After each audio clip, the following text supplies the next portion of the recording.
Once there were two lasses, daughters of one mother, and as they came from the fair, they saw a right bonny young man stand at the house door before them. They never saw such a bonny man before. He had gold on his cap, gold on his finger, gold on his neck, a red gold watch chain, but he had brass. He had a golden ball in each hand. He gave a ball to each lass, and she was to keep it, and if she lost it, she was to be hanged. One of the lasses, it was the youngest, lost her ball. I'll tell thee how. She was by a park paling, and was tossing her ball. It went up, and up, and up, till it went fair over the paling. She climbed up to look. The ball ran along the green grass, and it went right forward to the door of the house, and the ball went in and saw it no more. So she was taken away, to be hanged by the neck, till she was dead, because she'd lost her ball. But she had a sweetheart, and he said he would go and get the ball.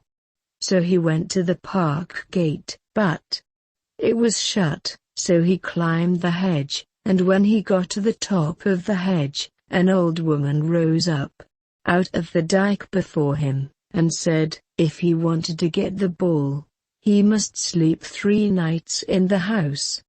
He said he would. Then he went into the house, and looked for the ball, but could not find it.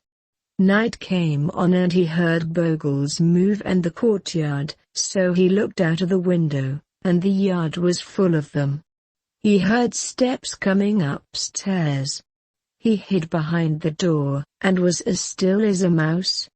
Then in came a big giant 5 times as tall as he, and the giant looked round but did not see the lad, so he went to the window and bowed to look out, and as he bowed on his elbows to see the bogles in the yard, the lad stepped behind him, and with one blow of his sword he cut him in twain, so that the top part of him fell in the yard, and the bottom part stood looking out of the window.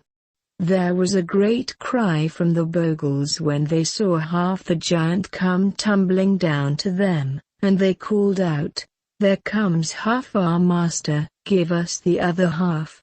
So the lad said, it's no use of thee, thou pair of legs, standing alone at the window, as thou hast no eye to see with, so go join thy brother, and he cast the lower part of the giant after the top part.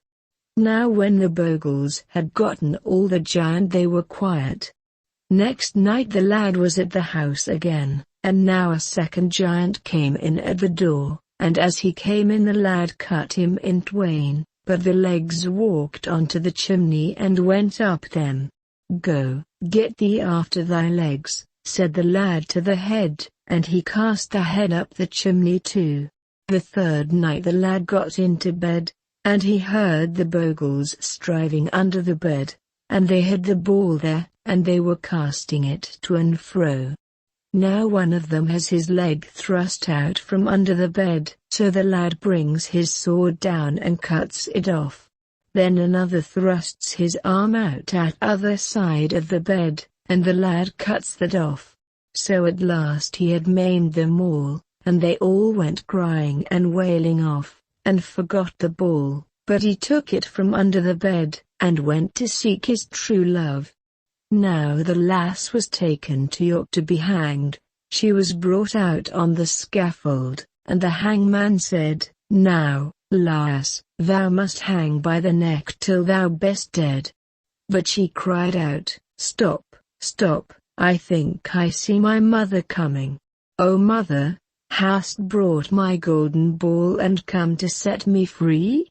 I've neither brought thy golden ball nor come to set thee free, but I have come to see thee hung upon this gallows tree. Then the hangman said, now, lass, say thy prayers for thou must die.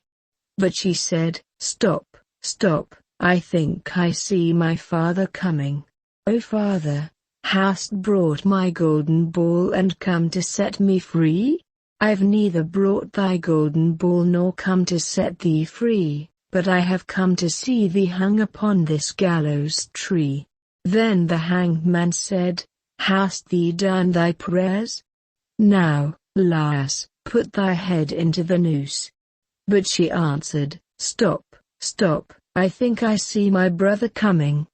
And again she sang, and then she thought she saw her sister coming, then her uncle, then her aunt, then her cousin. But after this the hangman said, "I will stop no longer, thou right making game of me. Thou must be hung at once." But now she saw her sweetheart coming through the crowd, and he held over his head in the air her own golden ball. So she said, "Stop, stop, I see my sweetheart coming. Sweetheart, hast brought my golden ball and come to set me free?" I have brought thy golden ball and come to set thee free. I have not come to see thee hung upon this gallows tree." And he took her home, and they lived happy ever after.